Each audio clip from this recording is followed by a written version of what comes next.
This is the Life with Grief podcast, the podcast that talks about and normalizes the complexities of grief, life after loss, and all this entails, and so much more.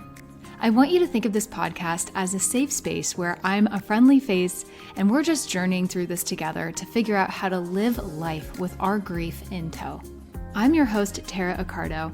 I'm a grief and transformational life coach, and I'm here to serve you guidance, support, tangible coping tools, inspiration, and some laughs along the way to help you cultivate a more meaningful, intentional, and beautiful life. But grieving or not, we're getting into countless topics here on the podcast, from coping with loss to self-development and so much more. I'm so grateful you're here. Let's dive right in.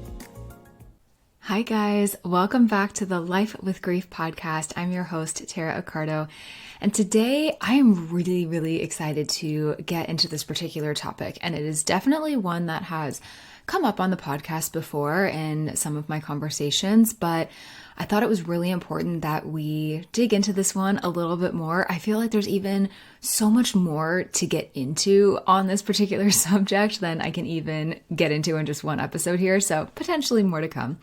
But for today, I wanted to talk about coping with unmet expectations. And I feel like there can be grief around having certain expectations on things both in and out of our grieving experience. And what I mean by that is there are kind of two ways that we can grieve expectations or standards from those around us that they're perhaps not meeting, right? So the first being, for example, maybe you have an expectation of a parent or a friend or someone close to you. Maybe nothing particularly high, just things that you would expect a parent or a friend to follow through on, and they let you down.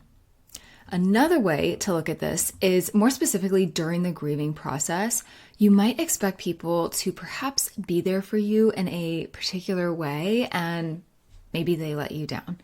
So today I wanted to address this sort of across the board and just talk about some tools and mindset shifts that we can use to be realistic with our expectations and how to process unmet expectations, to process your loss specifically in a healthy way if you are dealing with this in your grieving experience, because this is something I definitely went through. I know it well. And my hope with this episode is that it's just a starting point to provide you some guidance and different ways to think about this so you can process these unmet expectations without experiencing maybe so much disappointment or hurt from those around you. From everything I've gathered from my own personal experiences with fairly or unfairly expecting something from someone or a group of people, I felt like splitting this ideology into categories is a good place to start. So here's what I mean by that. If you think of a funnel, this is sort of what I like to call my unofficial expectations funnel, right? So if we're envisioning this funnel, I think most people would agree there are expectations you would expect or require even on just a human-to-human level.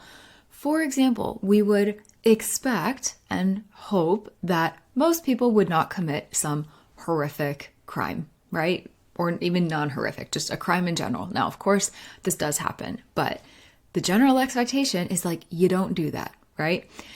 So that's high level. This would then be followed by societal expectations, like those of the country or the state that you live in.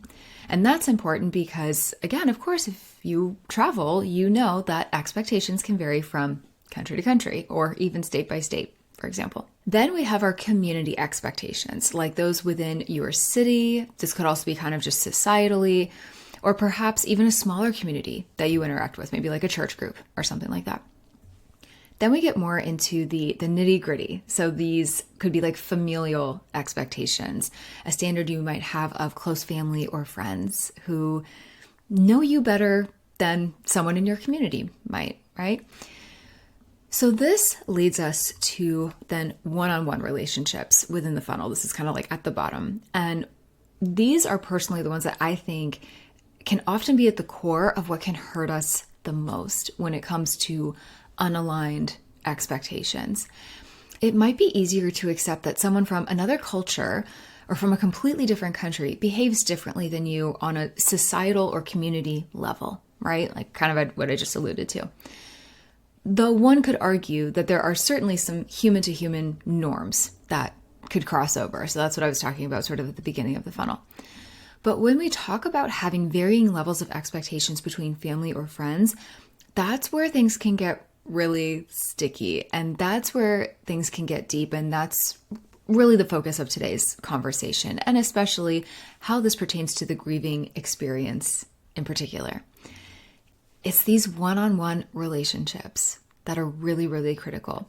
Relationships where, because there are family members or friends that ultimately know you better than some old Joe Schmo down the street, right? You rightfully expect a little bit more from them.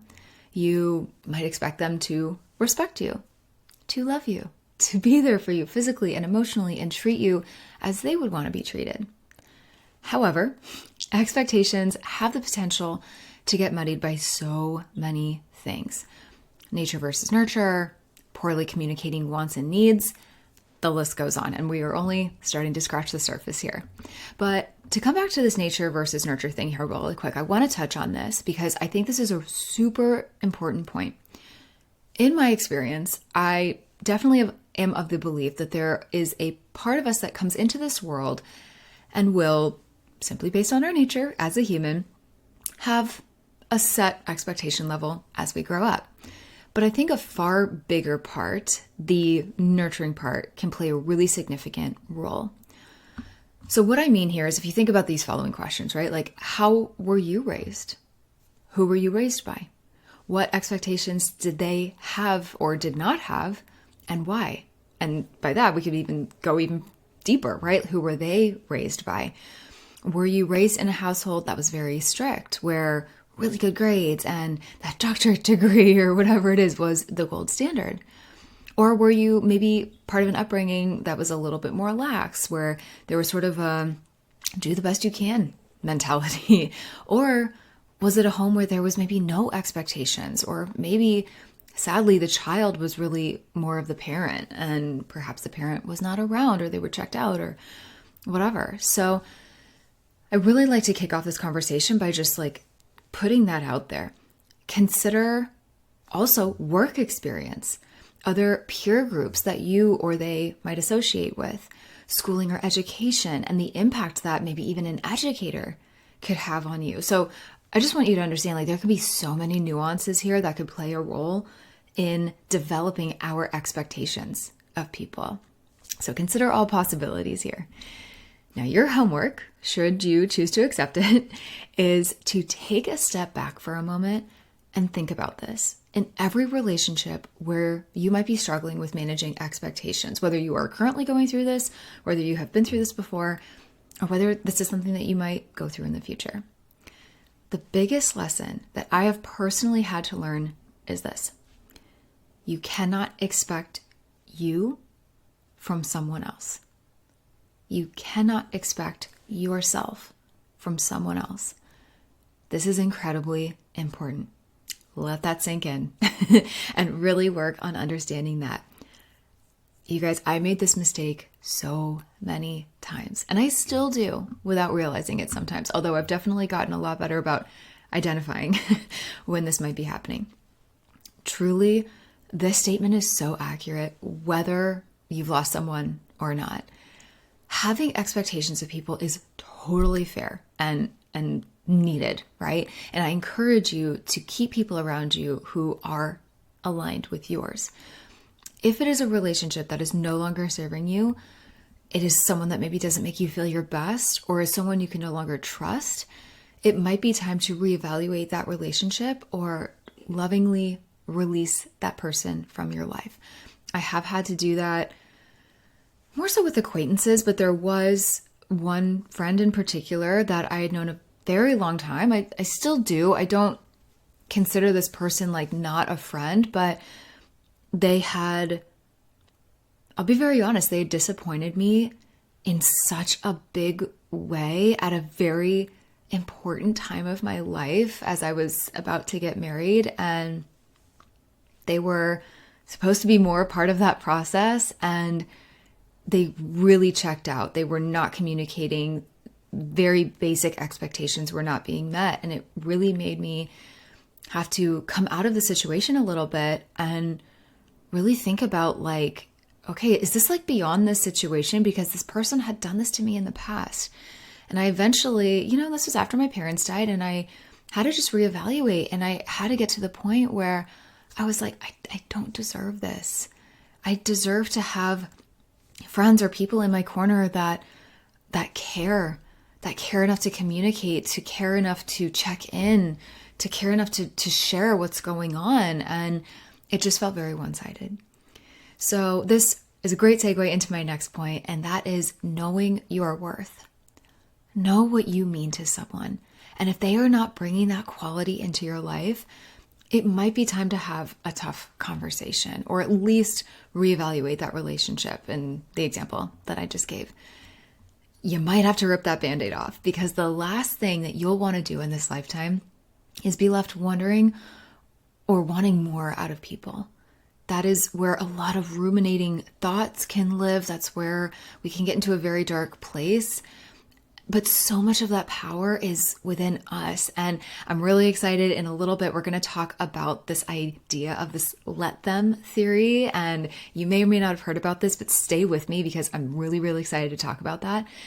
But that is just a perfect example of a way that, if we're constantly wanting more out of people, or we're wondering like why they are or aren't giving us something that we're craving, it might be time to take the power back on that a little bit. So more to come on this topic. But, if we live there and we're choosing to live there, that can be just a very sad and a very dark place to be, on top of what you're already dealing with if you're going through a loss, which if you have stumbled on this podcast, you probably are in some capacity. So, for me, this happens so many times and in so many different ways when one or both of my parents died.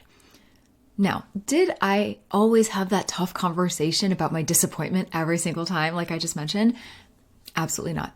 I will admit that. Sometimes relationships or people phase in and out of your life naturally, and really only you can determine whether it's meaningful for you to have that conversation or not. I always want to preface this though, you guys. I am not a therapist, right? If you are truly struggling with someone in your life, perhaps a very important person in your life whom you have a very important relationship with, please seek professional help on this. Okay. This is just me as a grief coach's perspective coming at you with this. But, there could be mixed feelings and guidance on this of whether having a conversation is necessary or not. Right. So please just remember, context is important here. Very important to think about who this person is in your life and what role they play. As an example of unmet expectations, some close family members barely said a word to me or really offered any real condolences after my parents died, or like really thinking, especially after my mom died. And I'm talking close people within my immediate family, like aunt and uncle kind of relationship. Or it was like posted on Facebook before they even really like checked in on me to make sure I was okay. Or just to even have any kind of conversation between us. Not that it was like my mom's death was all about me, but I was here on the front lines, like, and I really didn't even get like how are you holding up? Like, I can't imagine watching my mom die in front of me. You know what I mean? Like, it was shocking. And this happened a shocking amount of times from people that I had expected more from. I had expected a different level of maturity, a different level of grace, of self-awareness from adults that were more grown than I was at the time, and still are more grown than me. And I want to say, like, I don't feel that is an unfair thing to do, right? When we're, especially from those that are older than us, we would kind of think like they have this wisdom, or just they're a little more wise and are a little more like on top of things like this. But a surprising amount of time, they're not.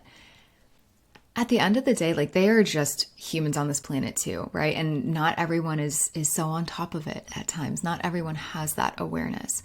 So unfortunately, even if you do, that doesn't mean the people around us are going to. Another point I just want to bring up is on the flip side, because I don't want this to be all doom and gloom, there is a part of us that can and should appreciate who or what is in front of you. And this was another really important lesson that I had to learn. Listen very closely to this. Put your energy with the people who are showing up for you. Thank them, love on them, appreciate them, and show them some love and show up for them in the way that they are showing up for you, however that looks, because you never know when someone's going to need that one day. When you can tap into this, I promise you, it truly will turn your mindset around. And again, this is not like a toxic positivity thing here, okay? This is not to negate any other relationships in your life that are important that might need that help right now. It's a balance, right? It is so important in my experience to focus, not just focusing on the positive and like trying to make it through the day, just focusing on the positive, right? That's not what I'm saying here. It's just to honor those, to thank those genuinely who are showing up and coming through for you. That's all I mean there. And it's surrounding yourself with this kind of love and energy that is uplifting and matches yours. Or maybe it's just this loving energy that maybe you don't have right now because you're going through something difficult. But I promise you, surrounding yourself by more of this is very uplifting and it's very empowering. And despite the more, let's say, lackluster people in your life that you perhaps expected more from, here you have people that are making the effort. Maybe some people you didn't even expect, or maybe some people that just came out of the woodwork when they heard about your loss. That happened to me as well. And that was amazing. And that honestly did help make up for some of the people that were not showing up for me. And maybe they do this because they've been through a similar situation too, and they want to connect with you. Embrace that when you're ready, right? You don't have to push yourself. You don't have to do anything you don't want to do, but just having appreciation for that and these beautiful souls that are coming in to try and help you. That has happened to me. And I've also been blessed to be able to be that person for others. And also through this podcast and through Losses Become Gains, I'm hopefully that person for you as well. But it really is truly so empowering to both receive that and then give it back in abundance. Embrace those beautiful and meaningful connections. Nurture them. That is all I can encourage today. And if it feels appropriate to step away, whether temporarily or permanently, from those who aren't keeping you at your highest frequency, those who aren't keeping your spirits up and keeping your happiness or whatever semblance of happiness you have right now alive, then that is an action you may want to consider. And guess what? That is perfectly okay. And that's perfectly healthy to do as well. So let's shift into just the reality of expectations for a moment. Let's be real here. Not everyone around you will know what to do or say or how to treat you after what you've been through. That is the reality of the situation. That is the reality of grief. Grief can be very uncomfortable. It makes people kind of squeamish. They don't know what to say or do or how to support you. And this is really the purpose of this podcast. I want there to be more grief literate people out there. But until then, that is an understanding that we have to have. A perfect example of this in my world is my husband, John, and what this looked like at the beginning of my grieving experience. And honestly, you guys, I learned a great deal from it. And so much so that I actually had him on the podcast a while back to talk about exactly this and how it affected our relationship. If you have not gone and listened to that episode yet, please do. It's number one, it was just so fun to have him on the podcast. And it is still like by far one of my most listened to episodes. It's really fun. It's a very eye-opening conversation. Okay, so that is episode 9 if you want to check it out. I'll link it in the show notes. But nowadays, I must say, John is exponentially better at handling someone, that someone being me, who is processing grief. And I am far better at having more realistic expectations of myself and others around me than when my losses first happened, which makes sense, right? Especially if you've never been through something like that before. You're in survival mode. You're just trying to figure things out. You are just trying to get through moment by moment. Hey, my friend, are you needing some relief from your grief? If so, I have an exciting new offering that will help you get exactly that. My 14-day Relief in Your Grief challenge brings you powerful, impactful, bite-sized daily content alongside the perfect meditation. One of the biggest struggles I hear from my members, clients, and people on social media is that they just need some relief from the stress, sadness, and pain that grief and loss can cause.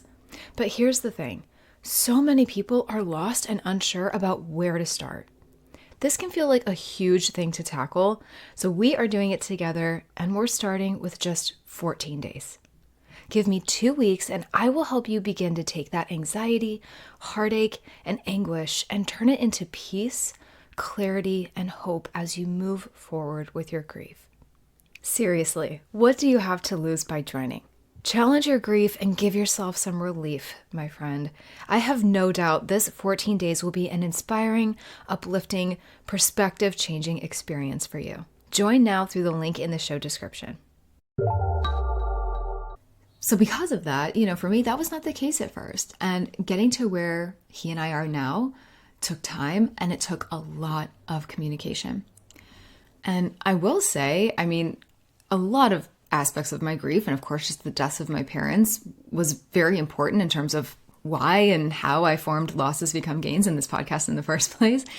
But his lack of understanding or empathizing with my pain, but also my sort of like unfair or almost even high expectations, ultimately led us to basically taking a break in our relationship. But it was a breakup, you guys. There was no sign of getting back together. Now, we are married with a daughter now, so clearly we did. But it did take some very important and honest conversations to get there. So let's switch gears a little bit and talk about these expectations that we might carry with us, especially through grief or in the grieving experience.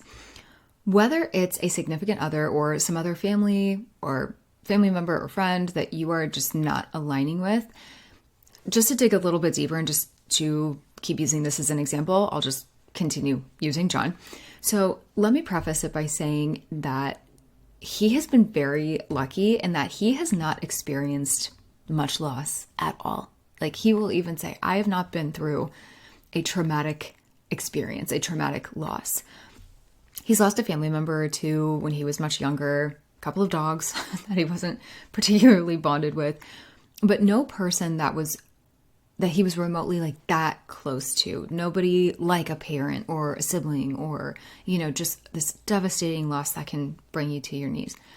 And trust me, after seeing what I've been through, he knows how blessed he is, okay? But point being, how can someone genuinely empathize or even remotely begin to understand someone's loss, especially that of a loved one, like a parent in my case, without having gone through that yourself? Probably not super easily, right? So back in the early days of my grief, I'm realizing now, hindsight's 2020, that I was like expecting him to almost like be on my level of grief and to be as, out of sorts as I was. But now I'm kind of, and I don't shame myself for that now, by the way. Like, again, you are in such a survival mode and your world is just crumbling around you. Okay, we're in a little bit of panic, okay? Like, it's natural to kind of feel this way, especially when it's a person that is so near and dear to us. But now that I think about it, I'm like, why did I feel like I could hold him to an expectation of someone who had lost a really close loved one like that when he hadn't? Doesn't really, the math is not mathing on that. Now, I was so blinded by grief, and the whole world was just one big, fat, unfair place to be at the time for me. So there's that, right? Like I said, I'm giving myself grace for the things that I was thinking and feeling back then. And that is also a really normal part of grieving, okay? So do not be ashamed of that if you have fallen into this trap before. But chances are we're going to act or think a touch irrationally. It just comes with the territory. But we do need to check in with ourselves, and we do sometimes need to ask ourselves, these tough questions. And that's really hard to do when you are so blinded by grief. And I hate using the word mistake, but just bear with me because I don't really have a better word for it right now, because I don't feel like it was not an intentional mistake that I did this, right? But my slip up here, where I could have had the opportunity to be more empathetic, was expecting people, i.e. my partner in this case, to understand my grief at the same level that I was at. I was expecting him and other people around me to meet me where I was. And in theory, that is a wonderful thought. And it is valid to ask that of someone, like, hey, try and meet me where I'm at. But if they don't, or if they can't, this is where a lot of disappointment can come to the forefront. For example, even if you are one of multiple siblings, your experience, like let's say you've lost a parent, or it's just some loved one on kind of an even playing field for all of you, you're going to process that differently because no two grieving journeys are the same, and each literally has their own fingerprint. It is as unique as we are. And realistically, I think in the back of my head, I knew that. But at the time, no one could match my grief as far as I was concerned. A little bit of an ego creeping in there, but that's how I felt. But at the same time, I was kind of right there because I was the only daughter of Greg and Lori Jordan. No one could match my grief in that way. So it's interesting to me now, even saying that out loud, that I was like sort of expecting people to be as devastated and like understanding me and my grief as I was. But how? When I'm the only child and no one can experience my grief like me, you know? I had a lot of conflicting and complicated thoughts, like no one understands me and what I'm going through. I feel totally alone. I'm on my own. I am on this just sinking life raft. This royally sucks, that, just whole, oh, woe is me bit, which is so valid, by the way. Okay. But another thought I had was, why can no one relate to what I'm dealing with? This is a tragedy and no one seems to care. No one seems to get it. Does any of that sound remotely familiar? Maybe you're feeling isolated. If so, I'm right there with you. And again, it's not that these things aren't a tragedy, but we do have to somehow come out of that and remember that it is unique to us. No one is going to experience it the way that we will. And our feelings around that are so valid. But looking back on it, before I had lost my parents and I was just blissfully living my life, I for sure couldn't begin to grasp the loss of someone this close. It took me some time to realize that and to give other people grace for not understanding it too. Because how could they? If my grieving journey, my grieving experience is my own, and we all feel things differently, why would I expect total and complete understanding of those around me? You know what I'm saying? It's kind of, I think it's just an important mindset to keep in mind. So if you're in the midst of this right now, again, I know how hard it is to kind of like come out of the fog of grief a little bit, but it's just things I want you to keep in mind because like I said, hindsight's 20/20. These are things that I kind of wish I had noticed or realized or had someone say to me back then, because it would have, I don't know what it would have done for John and I's relationship, or I don't know what it would have done for the relationships around me, but I do think it could have prevented a lot of frustration on my end. So let's talk about that really quick. Just dealing with frustrations of unmet expectations. The process of coping with unmet expectations can 1000% be very frustrating and very isolating. If you're struggling with finding some patience with this practice of trying to just get your expectations a little bit in check, or you honestly find it anxiety inducing, I would love for you to listen to episode 6, and that is 4 tips on where to start healing. This is a great place to start if you haven't listened to that episode yet, or you're newer to the podcast. Also, episode 44 on understanding and coping with emotions as we grieve. And also even episode 58 about raising frequency and vibrational levels as we grieve, which could be a really, really empowering conversation for you to listen to. So I just threw out 3 there for you. These will all be linked in the show notes, but depending on where you are in your grieving experience, if this is like really new and very raw for you, or you're a little bit further along, I think there's really something for all of you here. Also, just to mention, my membership is a great place where we dig into this further with some really action-based coping tools. And I give you meditations and methods to de-stress and really process your grief on a monthly basis.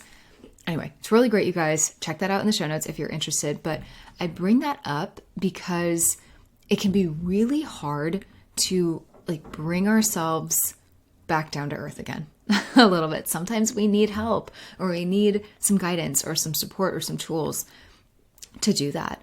And finding breath and finding some stillness and taking a moment to look at things very high level can be really critical and really pivotal and very, very important. It's seeing through those muddied waters of our loss and understanding that this all needs to be taken a step by step, a moment by moment at a time. So here are some things that I want to just share that I want you to just consider when you are figuring out your expectations with people, if you're reevaluating them, whatever this looks like for you.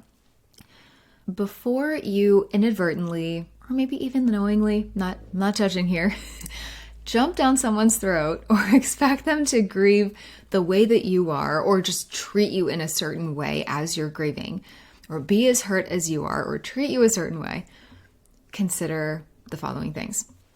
Number 1, consider what they have experienced in their life and think about if it's possible for them to be able to fairly relate to you. Really think about that a second. In my situation, for example, it was not really fair of me to expect John to know how to act with a girlfriend who just lost or was in the process of losing at this point 2 parents within 6 months when both of his are perfectly happy and healthy. There's just no way. He didn't see what I saw. He didn't experience what I experienced. I'll be very honest, he never saw either of my parents truly in the thick of their illness because I never brought him around for that. Really out of respect for their privacy and just their own comfort. I didn't want to subject them to that. It was just, we were really dealing with it very, really within the family. So he didn't experience the trauma of seeing my mom try and clean out her own tracheotomy tube.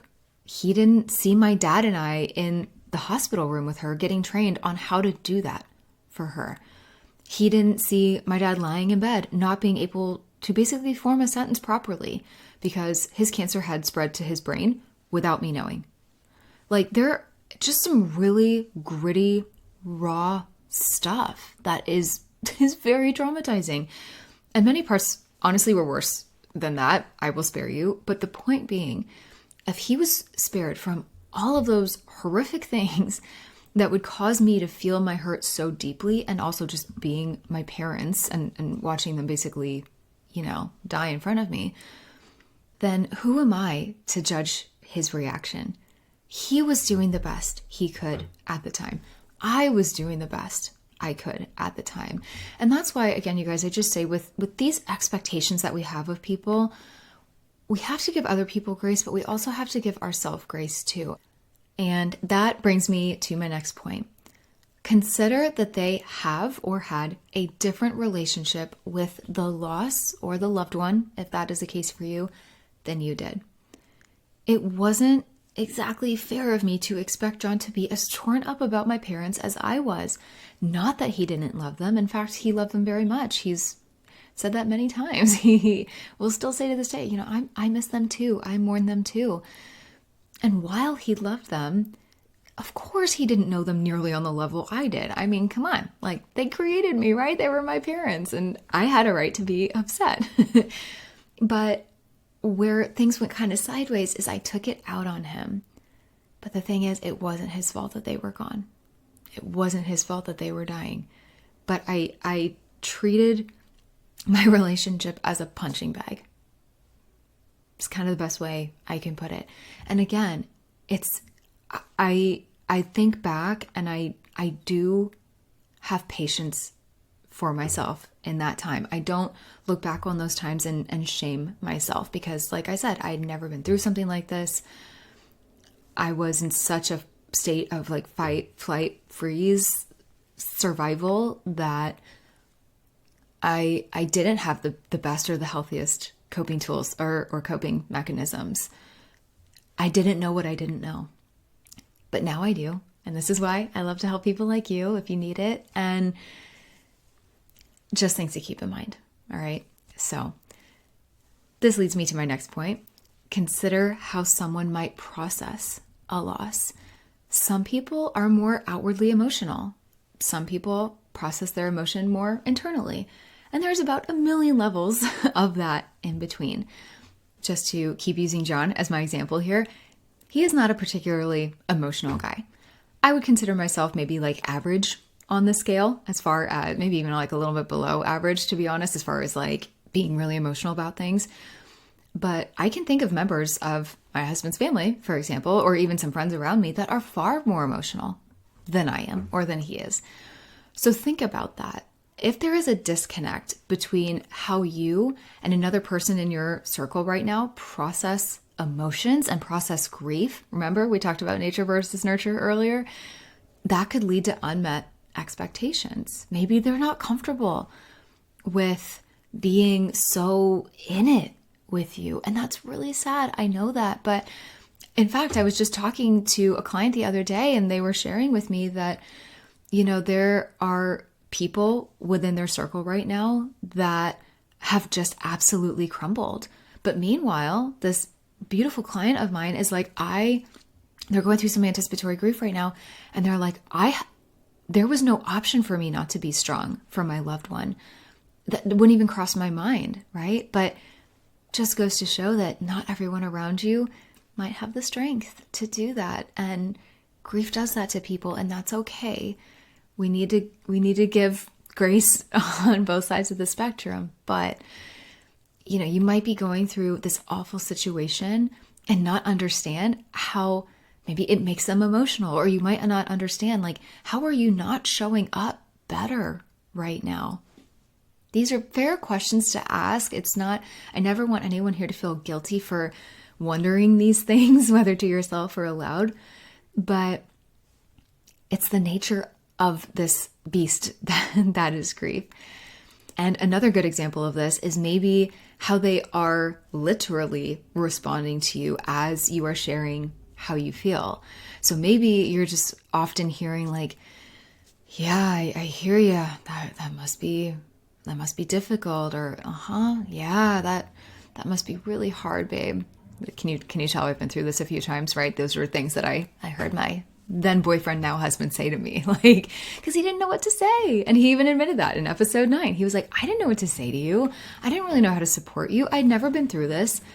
There are ways to show up for people, though. And he's learned that since then. And that is just the role of a good supporter. You do need to maybe do a little research or reach out for help on your own behalf to better be able to show up for the person that's really going through the thick of it. And let's be honest, some people are just more deeply empathetic. I'm looking at you, especially empaths, if you're listening, or they're just better at putting themselves in others' shoes than others are. And I personally, and especially as a coach, I find that to be one of my strengths. I do feel I am very empathetic. I am very good at putting myself in other people's situations, or being able to kind of like take that on and just hold that space. But I know plenty of people out there that doesn't come naturally, and that's okay. We can't shame people for that. Sure, we could feel like they could try a little bit harder, right? It's all about compromise. But here's the kicker. You could come across someone who has gone through the exact same tragedy as you. I know people in my own life that have lost a parent or two, and they still might not live up to your expectation of understanding you or what you've been through. But it's interesting because you would think they could, right? Like, it's like you know what it is to lose a mom. You know what it is to lose a dad. And here they are disappointing us. And because of all of the reasons I have mentioned so far, I'm going to say it one more time. You can't expect yourself from other people.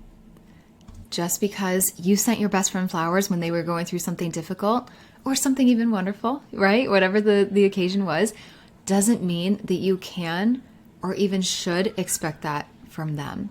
I have seen friends in my life expect certain things of other friends, like in our friend group, and it got really misaligned, and their relationship has changed, has suffered because of that. And there just was like a lack of communication about it. And it's such a bummer to see things like that kind of unfold in front of you.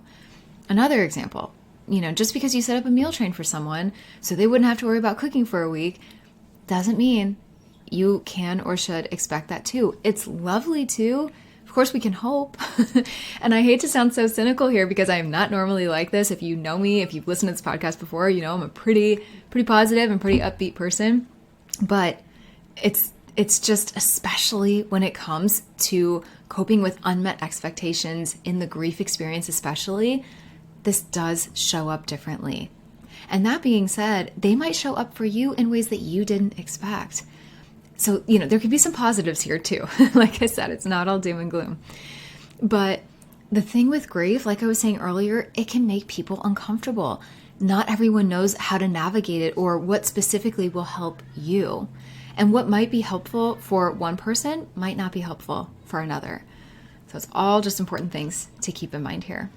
And also I want to just point out love languages, right? Love languages show up very differently in each person. And by the way, if you've never heard of the 5 love languages or you just need a refresher, just give it a quick Google. There's actually a book on it too called The 5 Love Languages, The Secret to Love That Lasts by Gary Chapman. I would highly recommend it. John and I actually used this book when we got back together, and it sparked some amazing conversations. And we learned a lot about each other and what we needed for a healthy relationship. And it is just so helpful with setting expectations and understanding how someone does or doesn't resonate with the way that you give and receive love. Now, this goes for friendships too. This goes for colleagues. This goes for other people in our life outside of romantic relationships. For example, one of my best friends is a gift-giving, card-writing queen, and I love her to death for it. It's one of my favorite things about her. She's very, very thoughtful. But truthfully, that has never been my thing. I am more of a quality time, checking in on them, being that shoulder to lean on, acts of service with a little side of physical touch. I love cuddles. I love hugs. And, I just can't stress this enough, especially if you're in a relationship and suffering a loss of some kind. Take that time to learn about each other's love language. Or even if you don't have such an in-depth conversation about this, maybe just take note or think about in what ways that they have shown love in the past or received love in the past, and see if it might differ from yours a little bit. It can be very eye-opening. And ask yourself these questions. What do I need to feel supported through grief? Is it alone time? Is it extra cuddles? Is it a distraction like going on a walk or binging a show? Figuring out how to show up for each other. So another big thing here as we start to wrap up this episode is communication. We have to communicate. Now, is it completely your job to be the one to communicate your wants and needs during the grieving process?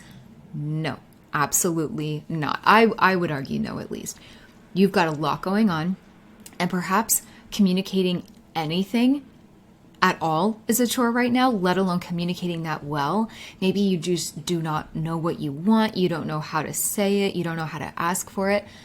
I want to honor that because I can put myself back in those early days of my grief, and that was me. And I also came from, especially my dad, who did not like being an imposition on people. I still struggle with this. I don't like asking people for things. It just makes me feel uncomfy. I don't know. I don't like putting people out. So that was hard, and I needed to navigate that. I really had to give myself permission to let people help me. So it's really just remembering it takes 2 people to create a successful friendship or relationship. And that need for being there for each other, or one person leaning in to lift the other person up, that can ebb and flow throughout your life. But from where I am sitting now and having gone through all of this, I would say it should be a healthy mix of good quality people checking in on you and supporting you, and you. And I know this can feel like a huge ask, but hear me out really quickly on this next part. Your loved ones are not mind readers, most likely. I hate to break it to you, but unless a loved one of yours is an actual mind reader, your loved ones are not mind readers. I learned this the hard way. It's actually kind of comical what I expected looking back on it. Again, I don't shame myself for this. I don't like get on myself about it. But looking back, I was like, man, I really expected John, especially for example, to like read my mind half the time. And he even joked about that. We laughed about it in our episode together in a loving way, of course. But again, just to like use him as an example, there were ways where he could have been more understanding, more proactive, and asked how I could be supported in those days. You know, he came from a place where it's like, I just didn't want to bother you. I didn't want to add more to your plate. So it's just finding that balance of communicating what we need and want and doing that confidently, and the other person showing up. And not just in the moment, but this is like big picture stuff, right? For me, taking the time to realize my grief was not going to go away overnight, that it would come and go in waves. Real quick interruption here, and then we'll get back to this episode. If you're someone who is experiencing some form of loss and are trying to navigate the complexities of grief, which you likely are in some capacity if you've stumbled upon this podcast, then this message is for you. If you haven't heard about my Life with Grief membership and community yet, this is truly something you need to check out. This membership is here to guide you into living a deeper, more meaningful, and full life after experiencing loss. Who doesn't want that, right? I created this membership because I know what it's like to navigate and cope with grief on a daily basis, and I know the tools and support it takes to do this effectively. I've done the work myself, and I've coached people just like you to do the same. It comes down to having impactful, effective resources and tools at your disposal, having the right support around you from people who can understand and empathize with your grief, and having encouragement and inspiration around you consistently to not only elicit and spark change, but to keep it and keep the positive momentum going. Enrollment opens once a month for a limited time. Check out the details linked in the description, and I hope to see you in there. It's going to continue to come up, and I'm going to continue to navigate it in various aspects of my life, with our wedding, with the birth of our daughter. I mean, all of these things. And these waves, they're going to knock us on our butts some days. And I have to be prepared for that. And he, as my partner, has to be prepared for that. And he had to be prepared for that back in those days. But we didn't know how to do that at the time. He truly couldn't comprehend what I was feeling. I didn't know how to process it or communicate what I needed, because it was all a first for me too. It was chaos, you guys, and you might be able to empathize with this. So I just want to normalize that also. And just also taking into account a million other things that could be going on for you right now. Maybe you're dealing with someone's estate. Maybe you have kids to take care of. Like for me, I had a geriatric dog that I also was taking care of during all of this. I had a full-time job that I had to keep working. And all of this compounded and led to a breakup on the same day that I had to call 911 for my dad for the second time, because he was like almost unresponsive. Like, you can't make this stuff up. This is the reality of grief. It's messy. It's very, very complicated. There has to be a lot of grace given on all sides. So really quick to close out this episode, I mentioned towards the beginning of this episode that I was going to just touch on this let them theory. And I thought this was really, really important just to scratch the surface and mention today. So for those of you who may or may not be familiar with Mel Robbins, this is where I first heard of it. I don't know that she created this. Don't quote me on that. But she, for example, here's just some examples for you. This is her quote. If your friends are not inviting you out to brunch this weekend, let them. If the person that you're really attracted to is not interested in a commitment, let them. If your kids don't want to get up and go to that thing with you this weekend, let them. As she sees it, too much time and energy is wasted on forcing other people to match our expectations. So just letting them, quote unquote, is a better response, especially in our romantic lives and especially as friendships go. I want to preface the rest of what I'm going to say here. I think we need to take this conversation a little bit out of the grieving process because that is very nuanced, right? That is a place where people should and hopefully are showing up for you in a bigger way than they normally might. So with this next part of this conversation, I just want to give that context, right? You can think about this just in other aspects of your life, perhaps nothing to do with grief. Maybe this is just friends or people around you that are kind of just not meeting your expectations or just kind of letting you down.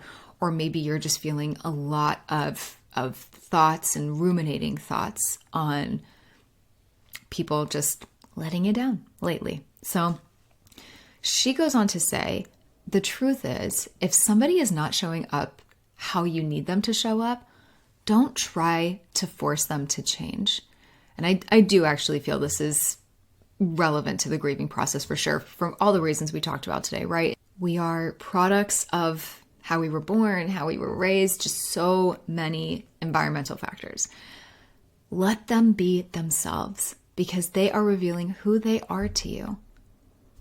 So let them do that. The beauty of this is you get to choose what to do next. And it seems like a simple enough idea, right? When you let your concerns about how others feel about you or whatever the situation is fall to the wayside, you'll experience a lot more control and calm in your life. It's a little bit of like que sera, sera meets, meet them where they're at, sort of. But on the flip side, it may not be that easy to put all of this into practice in your life. And I want to acknowledge that. So I did just a little more research on this. And according to a couple of different therapists, it sounds like this let them motto can be really game changing for many people, but they do have some caveats. And I thought this was really important to point this out. So psychotherapist Sadaf Siddiqui, I really hope I didn't totally botch that.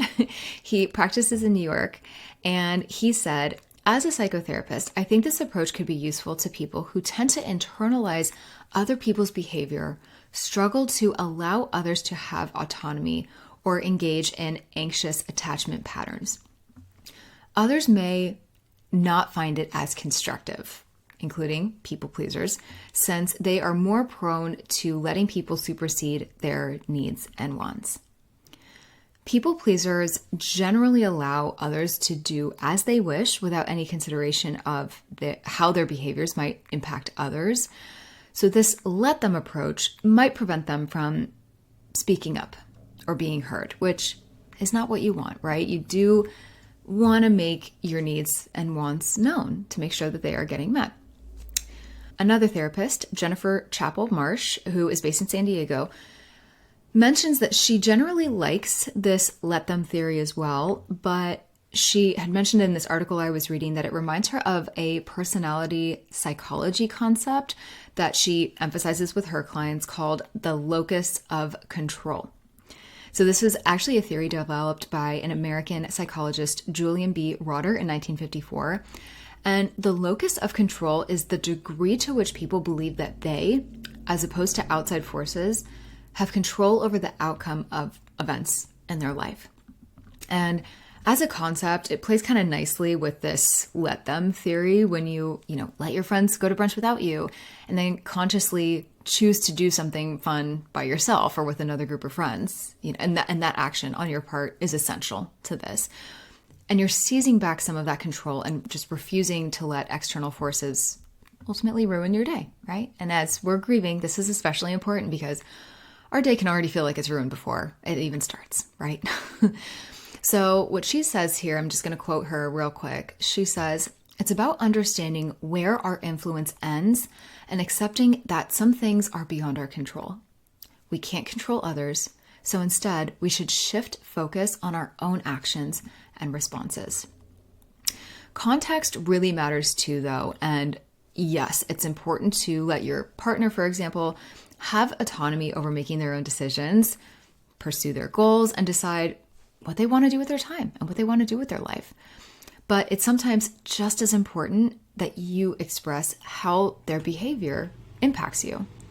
And this is especially true if it's something that violates your boundaries, and you can let them be who they are, but especially in intimate relationships, connection is formed through vulnerability and open communication. And so this is pretty pivotal. In platonic relationships, the approach to let your friends exist as they are can really help increase tolerance and acceptance of people who may have different opinions, perspectives, and interests as you. So remember what I was saying a little bit earlier about my friends that just have different levels of expectations within their friendships and how engaged they are. Perfect example of that. So I think it's just important to keep in mind, of course, this let them theory is not a one-size-fits-all solution for any interpersonal problems that we're having. This idea, for sure, should not be applied in harmful situations where your safety or someone else's safety is at risk. A mental health crisis or a substance abuse issue that needs to be addressed, anything more serious like that, again, please seek the appropriate help for that. But it's also important to not confuse acceptance with indifference. And this let them approach with empathy and with active involvement in relationships is very, very critical. And just to quote Jennifer Chappell-Marsh one more time, she also cautions against using this let them theory as an excuse to avoid confrontations. So like I was saying earlier, right? Like, do we have a difficult conversation or that uncomfortable conversation with someone, or do we not?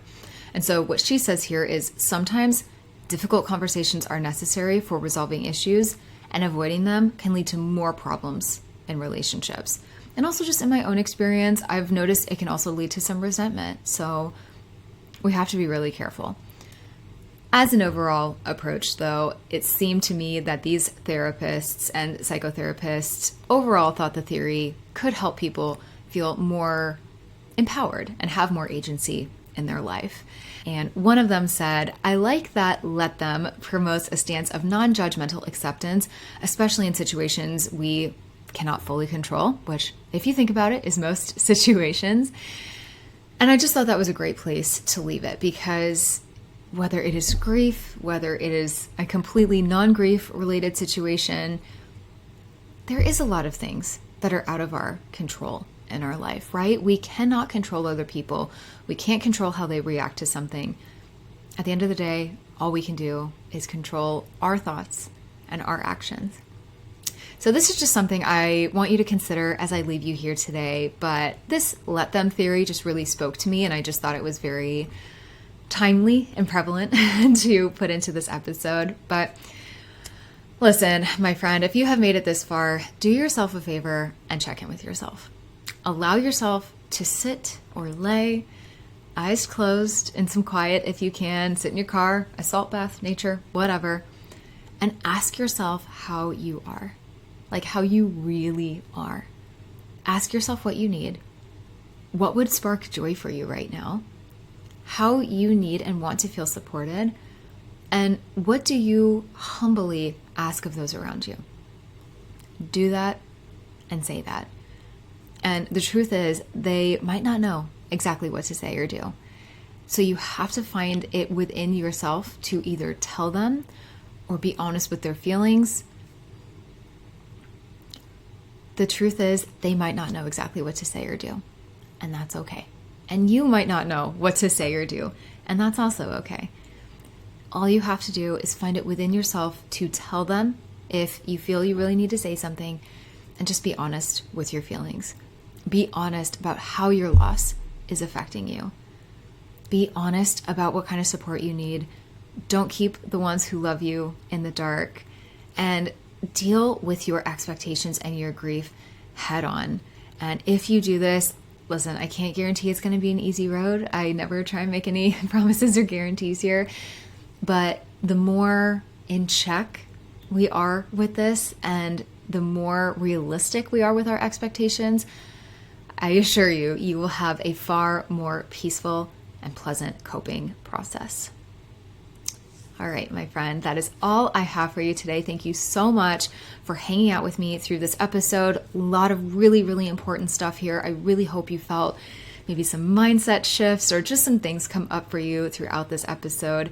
If you liked what you heard today, I would so appreciate a rating or a review wherever you're listening, or sharing this episode or any other episode here on the podcast with a friend or a family member who might need it. I know there are so many of us going through this grieving experience. We all need a little more support and help each and every day. And as always, that is my goal here. So however many people I can reach, that's what I want to do. So I appreciate you so much. I am sending you all of the light and love as always, and I'll see you in the next episode. I am sending you a huge thank you for tuning into today's episode, my friend. I'm so grateful you're here and for the steps you are taking to heal your heart, open your mind, fulfill your soul, learn, grow, and evolve, and move through this crazy thing called life in big, beautiful, impactful ways. Visit lossesbecomegains.com for my blog, ways to work with me, to shop my daily journal, and so much more. And be sure you're following along on Instagram and Facebook at Life with Grief Podcast. I love seeing new faces, meeting new people, hearing your stories, and supporting you however I can. Be sure to hit that subscribe button if you haven't already. If you haven't left a rating or a review, please do so. I would so appreciate it. Or if you feel so inclined, to share this episode or this podcast with someone who could use it too. I'll catch you in the next episode.